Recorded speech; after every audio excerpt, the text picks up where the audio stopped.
أيضا maalinta beriya uu musharax Maxamed Cabdilaahi Farmaajo ku soo wajahan yahay magaalada Muqdisho ayaa maanta waxa loo sameeyay oo lagu soo dhaweynayo musharaxa oo xaafadaha Muqdisho ka socotay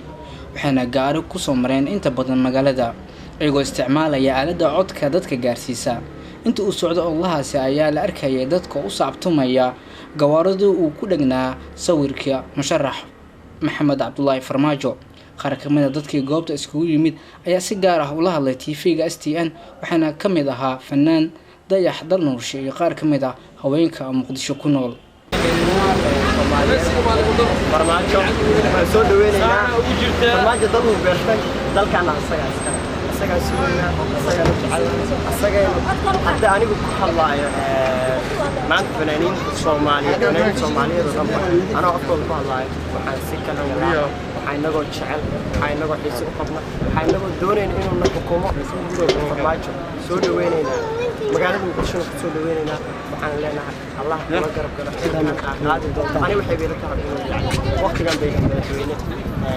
Allah xilka kula garab galaan garabkaaga taagan hadaynu dhalinyaro farmaajo yani maanta wax gooni oo ku taageeray ama qandaraas gooni maanta aan ku qowl ma jirto ama lacag gooni siistay ee aniga jecel anagoo wax loo qabto dalku wax u qabtay dhalinyaradu wax u qabto haddana waan filaynaa inuu sidaan si ka wanaagsan ku sii qaban doono ku sii jeclaan doono oo ardada jaamacadaha shacabka masaakiinta darbiyada jira jiijiifa baahan xabadu ku socoto nin kastoo ka soo bixinayo Soomaali anagu waa taageersan Cabdulaahi Maxamed Cabdulaahi Farmaajo waxaanu ku taageernay 6 bilood wuxuu tusay ummadda Soomaaliyeed uu tusay asagana aad baan hadawda waxaan ka midnahay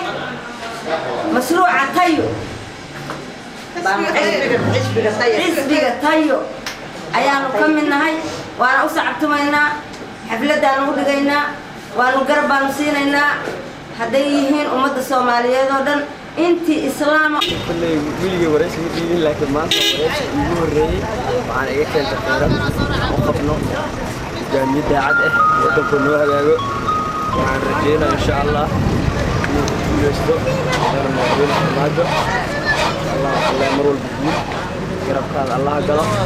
waanu ku taageersanahay waanu ku aaminsanahay inuu ku rajeynayno Dalmar Yuusuf Macalin wararka STN Muqdisho.